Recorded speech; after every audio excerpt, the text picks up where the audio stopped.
ओम शांति। इस संगम युग पर मैं आत्मा पुरुषोत्तम संगम योगी ब्राह्मण हूँ। मास्टर ब्रह्मा हूँ। ब्रह्मा बाप समान स्थिति का अनुभव कर रही हूँ।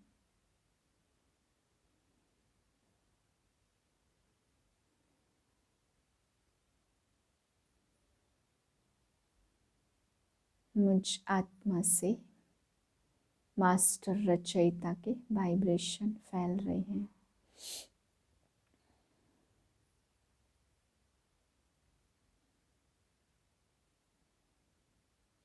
इसी स्थिति में आज के महावाक्य सुनते हैं। 9/1/2022 के महावाक्य हैं।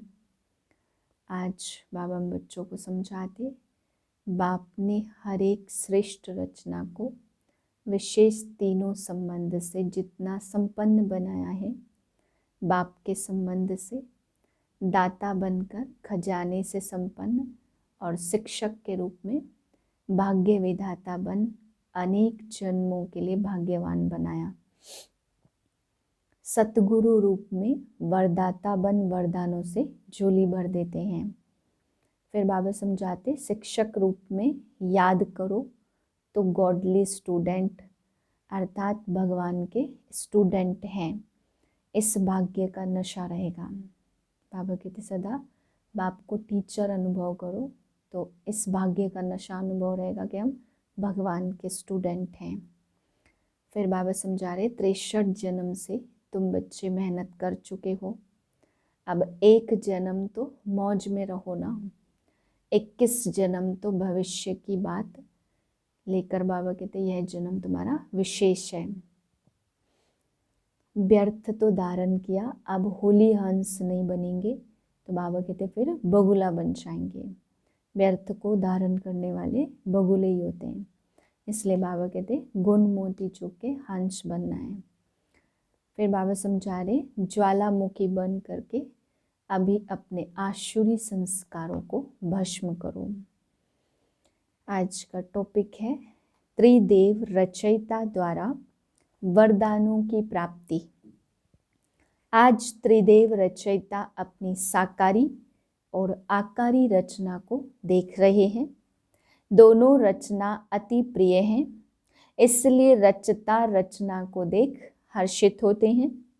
रचना सदा यह खुशी के गीत गाती कि वाह रचता, और रचता सदा यह गीत गाते वाह मेरी रचना।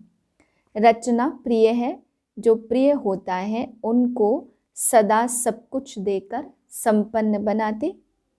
तो बाप ने हर एक श्रेष्ठ रचना को विशेष तीनों संबंध से कितना संपन्न बनाया है। बाप के संबंध से दाता बन ज्ञान खजाने से संपन्न बनाया। शिक्षक के रूप में भाग्य विधाता बन अनेक जन्मों के लिए भाग्यवान बनाया। सतगुरु के रूप में वरदाता बन वरदानों से झोली भर देते। यह है अविनाशी स्नेह व प्यार। प्यार की विशेषता यही है, जिससे प्यार होता उसकी कमी अच्छी नहीं लगेगी। कमी को कमाल के रूप में परिवर्तन करेंगे।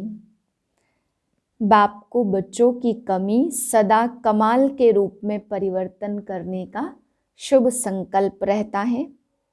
प्यार में बाप को बच्चों की मेहनत देखी नहीं जाती। कोई मेहनत आवश्यक हो तो करो, लेकिन ब्राह्मण जीवन में मेहनत करने की आवश्यकता ही नहीं है, क्योंकि दाता विधाता और वरदाता तीनों संबंध से इतने संपन्न बन जाते हो जो बिना मेहनत रूहानी मौज ले सकते हो। वर्षा भी है, पढ़ाई भी है और वरदान भी है। जिनको तीनों रूप में प्राप्ति हो, ऐसे सर्व प्राप्ति वाली आत्मा को मेहनत करने की क्या आवश्यकता। कभी वर्षे के रूप में व बाप को दाता के रूप में याद करो तो अधिकारीपन का नशा रहेगा। शिक्षक के रूप में याद करो तो स्टूडेंटपन का नशा रहेगा। सतगुरु के रूप में याद करो तो वरदानों का नशा रहेगा।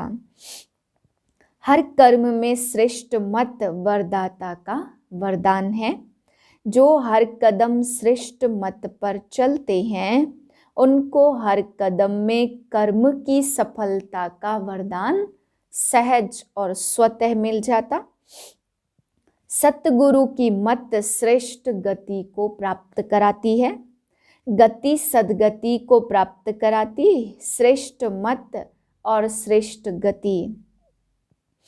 अपने स्वीट ओम अर्थात गति और स्वीट राज्य अर्थात सदगति, इसको तो प्राप्त करते ही हो, लेकिन ब्राह्मण आत्माओं को और विशेष गति प्राप्त होती है। वह है इस समय भी श्रेष्ठ मत के श्रेष्ठ कर्म का प्रत्यक्ष फल अर्थात सफलता। यह श्रेष्ठ गति सिर्फ संगम युग पर ही आप ब्राह्मणों को प्राप्त है। इसलिए कहते हैं जैसी मत वैसी गत। वह लोग तो समझते कि मरने के बाद गति मिलेगी, इसलिए अंतमति सो गति कहते हैं। लेकिन आप ब्राह्मण आत्माओं के लिए इस अंतिम मरजीवा जन्म में हर कर्म की सफलता का फल अर्थात गति प्राप्त होने का वरदान मिला है। वर्तमान और भविष्य सदा गति सदगति ही है। भविष्य की इंतजार में नहीं रहते। संगम युग की प्राप्ति का यही महत्व है। अभी अभी कर्म करो और अभी अभी प्राप्ति का अधिकार लो। इसको कहते एक हाथ से दो और दूसरी हाथ से लो। कभी मिल जाएगा व भविष्य में मिल जाएगा। यह दिलासे का सौदा नहीं है। तुरंत दान महापुण्य ऐसी प्राप्ति है। इसको कहते हैं झटपट का सौदा। भक्ति में इंतजार करते रहो, मिल जाएगा मिल जाएगा। भक्ति में है कभी और बाप कहते हैं अभी लो। आदि स्थापना में भी आपकी प्रसिद्धता थी कि यहाँ साक्षात्कार झटपट होता और होता भी था, तो आदि से झटपट का सौदा हुआ। इसको कहते रचता और रचना से सच्चा प्यार। सारे कल्प में ऐसा प्यारा कोई हो नहीं सकता। कितने भी नामी ग्रामी प्यारे हों, लेकिन यह है अविनाशी प्यार और अविनाशी प्राप्ति, तो ऐसा प्यारा हो ही नहीं सकता। इसलिए बाप को बच्चों की मेहनत पर रहम आता। वरदानी सदा वर्षे के अधिकारी कभी मेहनत नहीं कर सकते। भाग्य विधाता शिक्षक के भाग्यवान बच्चे सदा पास विद ऑनर होते हैं। ना फेल होते, ना कोई व्यर्थ बात फील करते।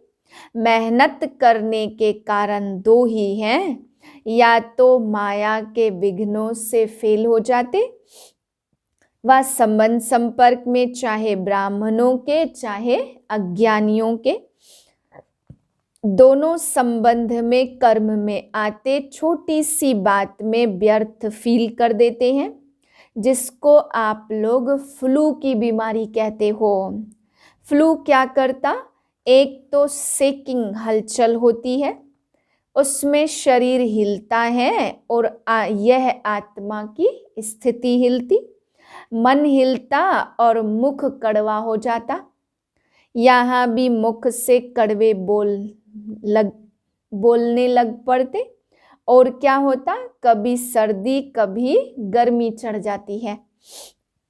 यहाँ भी जब फीलिंग आती तो अंदर जोश आता, गर्मी चढ़ती। इसने यह क्यों कहा, यह क्यों किया? यह जोश है, अनुभवी तो होना। और क्या होता, खाना पीना कुछ भी अच्छा नहीं लगता। यहाँ भी कोई अच्छी ज्ञान की बात भी सुनाएंगे तो भी उनको अच्छी नहीं लगेगी। आखिर रिजल्ट क्या होती, कमजोरी आ जाती। यहाँ भी कुछ समय तक कमजोरी चलती, इसलिए ना फेल हो ना फील करो।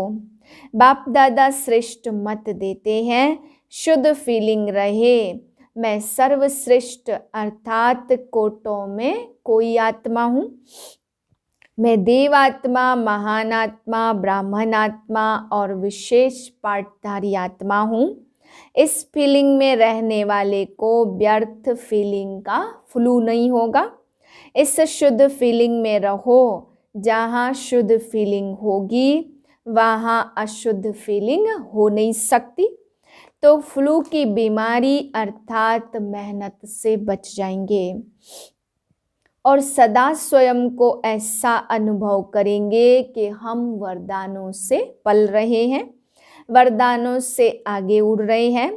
मेहनत अच्छी लगती है व मेहनत की आदत पक्की हो गई है। मेहनत अच्छी लगती व मौज में रहना अच्छा लगता। कोई कोई को मेहनत के काम बगैर और कोई काम अच्छा नहीं लगता। उनको कुर्सी पर आराम से बिठाएंगे तो भी कहेंगे हमको मेहनत का काम दो।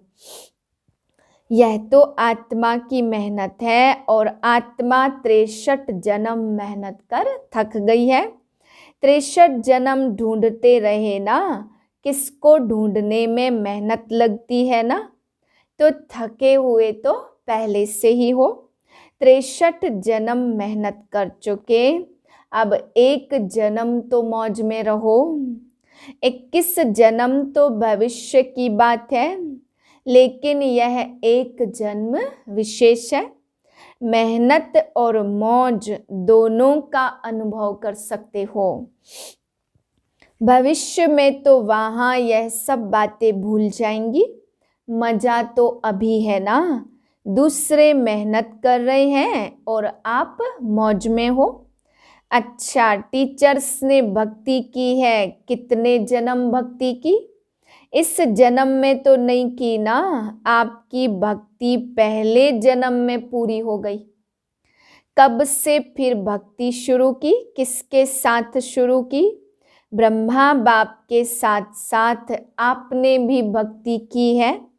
कौन से मंदिर में की? तो भक्ति की भी आदि आत्माएं हो और ज्ञान मार्ग की भी आदि आत्माएं हो। आदि की भक्ति में अव्यभिचारी भक्ति होने के कारण भक्ति का आनंद सुख उस समय के समय प्रमाण कम नहीं हुआ। वह सुख और आनंद भी अपने स्थान पर श्रेष्ठ रहा। भक्त माला में आप हो, जब भक्ति आपने शुरू की तो भक्त माला में नहीं हो क्या? डबल फॉरेनर्स भक्त माला में थे, भक्त बने या भक्त माला में थे? अभी सोच रहे हैं कि हम थे व नहीं थे। विजय माला में ही थे, भक्त माला में ही थे। पुजारी तो बने लेकिन भक्त माला में थे। भक्त माला अलग है, आप तो ज्ञानी सो भक्त बने। वह है ही भक्त, तो भक्त माला और ज्ञानियों की माला में अंतर है। ज्ञानियों की है विजय माला और जो सिर्फ भक्त है, ऐसे नौधा भक्त तो भक्ति के बिना और बात सुनना ही नहीं चाहते। भक्ति को ही श्रेष्ठ समझते। तो भक्त माला अलग है, ज्ञान माला अलग है। भक्ति जरूर की लेकिन भक्त माला में नहीं कहेंगे, क्योंकि भक्ति का पार्ट बजाने के बाद आप सबको ज्ञान में आना है। पवित्रता का फल मिलता गायन योग्य होने का। आपकी पूजा होगी, उन्हों की पूजा नहीं होगी। सिर्फ स्टैचू बना के रखते हैं गायन के लिए। मीरा का कभी मंदिर नहीं होगा। देवताओं के मिसल मीरा की पूजा नहीं होती, सिर्फ गायन है। अभी लास्ट जन्म में चाहे किसी को भी पूज ले वे, धरती को भी पूजे, वृक्ष को भी पूजे, लेकिन नियम प्रमाण उन्हों का सिर्फ गायन होता, पूजन नहीं। आप पूज्य बनते तो आप सब हो पूज्यनीय आत्माएं। पूज्य आत्मा कभी कोई अपवित्र संकल्प को टच भी नहीं कर सकती। ऐसे पूज्य बने हो। अच्छा, चारों ओर के वर्षे के अधिकारी आत्माओं को, सदा पढ़ाई में पास विद ऑनर्स होने वाले, सदा वरदानों द्वारा वरदानी बन औरों को भी वरदानी बनाने वाले, ऐसे बाप, शिक्षक और सतगुरु के प्यारे, सदा रूहानी मौज में रहने वाली श्रेष्ठ आत्माओं को बाप दादा का याद, प्यार और नमस्ते। हम रूहानी बच्चों की रूहानी बाप को नमस्ते। पंजाब राजस्थान ग्रुप, सदा अपने को होली हंस अनुभव करते हो। होली हंस अर्थात समर्थ और व्यर्थ को परखने वाले। वह जो हंस होते वो कंकड़ और रत्न को अलग करते, मोती और पत्थर को अलग करते। लेकिन आप होली हंस किसको परखने वाले हो? समर्थ क्या है और व्यर्थ क्या है, शुद्ध क्या है और अशुद्ध क्या है। जैसे हंस कभी कंकड़ को चुग नहीं सकता, अलग करके रख देगा, छोड़ देगा, ग्रहण नहीं करेगा, ऐसे आप होली हंस व्यर्थ को छोड़ देते और समर्थ को धारण करते हो। अगर व्यर्थ आ भी जाए तो धारण नहीं करेंगे। व्यर्थ को अगर धारण किया तो होली हंस नहीं कहेंगे, वह तो बगुला हो गया ना। व्यर्थ को सुना, बोला, किया तो उसका परिणाम क्या हुआ? गवाया, सब कुछ गवा दिया। तन भी गवाया। देवताओं के तन देखो और अभी के तन देखो, क्या है, कितना अंतर है। जवान से भी बूढ़े अच्छे हैं। तो तन भी गवाया, मन का सुख शांति भी गवाया, धन भी गवाया। आपके पास कितना धन था, अथाह धन कहाँ गया? व्यर्थ में गवा दिया। अभी जमा कर रहे हो व गवा रहे हो। होली हंस गवाने वाला नहीं, जमा करने वाला। धन तो वहां ऐसा मिलेगा जैसे अभी मिट्टी है। तन भी अच्छा मिलेगा और मन भी खुश रहने वाला होगा। जमा होता है तो दिल बड़ी होती। अभी कितनी बड़ी दिल हो गई है, कहने में आएगा 1-2 सेकंड ही तो गया, लेकिन 1 सेकंड भी कितना बड़ा है। याद रहे तो 1 सेकंड भी नहीं गवाएंगे। सेकंड गवाना माना वर्ष गवाना। संगम का 1 सेकंड का इतना महत्व है, तो जमा करने वाले हो, गवाने वाले नहीं, क्योंकि या तो होगा गवाना या होगा कमाना। सारे कल्प में कमाई करने का समय अभी है। तो होली हंस अर्थात स्वप्न में, संकल्प में भी कभी व्यर्थ गवाएंगे नहीं।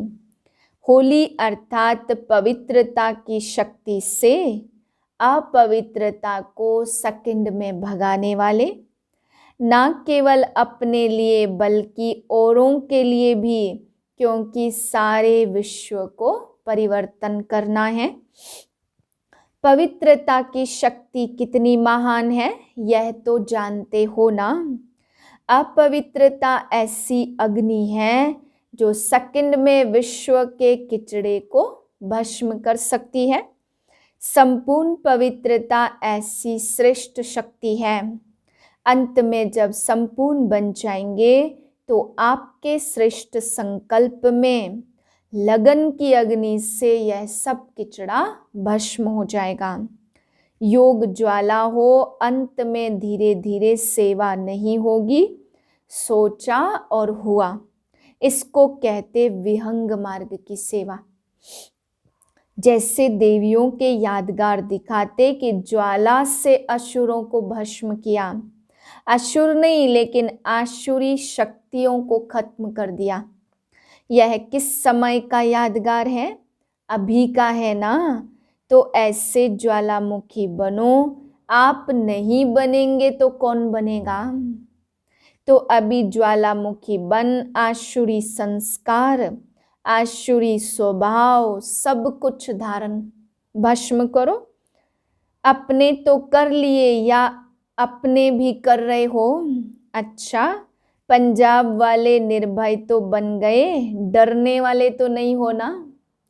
ज्वालामुखी हो, डरना क्यों? मरे तो पड़े ही हैं, फिर डरना किससे है? और राजस्थान को तो राज्य अधिकार कभी भूलना नहीं चाहिए। राज्य भूल करके राजस्थान की रेती तो याद नहीं आती। वहाँ रेत बहुत होती तो सदा नए राज्य की स्मृति रहे। सभी निर्भय ज्वालामुखी बन प्रकृति और आत्माओं के अंदर जो तमोगुण है उससे भस्म करने वाले बनो। यह बहुत बड़ा काम है, स्पीड से करेंगे तब पूरा होगा। अभी तो व्यक्तियों को ही संदेश नहीं पहुंचा, प्रकृति की तो बात पीछे है। तो स्पीड तेज करो, गली गली में सेंटर हो, क्योंकि सरकमस्टांस प्रमाण एक गली से दूसरे गली में जा नहीं सकेंगे, एक दो को देख नहीं सकेंगे, तो घर घर में गली गली में हो जाएगा ना। अच्छा, वरदान है चेहरे और चलन द्वारा पुरुषोत्तम स्थिति का साक्षात्कार कराने वाले ब्रह्मा बाप समान भाव। जैसे ब्रह्मा बाप साधारण तन में होते भी सदा पुरुषोत्तम अनुभव होते थे, साधारण में पुरुषोत्तम की झलक देखी, ऐसे फॉलो फादर करो। कर्म बल साधारण हो लेकिन स्थिति महान हो, चेहरे पर श्रेष्ठ जीवन का प्रभाव हो। जैसे लौकिक रीति में कई बच्चों की चलन और चेहरा बाप समान होता, यहाँ चेहरे की बात नहीं लेकिन चलन ही चित्र है। हर चलन से बाप का अनुभव हो, ब्रह्मा बाप समान पुरुषोत्तम स्थिति हो, तब कहेंगे बाप समान। स्लोगन है, जो एकरस स्थिति के श्रेष्ठ आसन पर स्थित रहता है वही सच्चा तपस्वी है। लवलीन स्थिति का अनुभव करो। यह परमात्म प्यार आनंदमय झूला है। इस सुखदायी झूले में सदा झूलते रहो। परमात्म प्यार में लवलीन रहो तो कभी कोई परिस्थिति व माया की हलचल आ नहीं सकती। ओम शांति।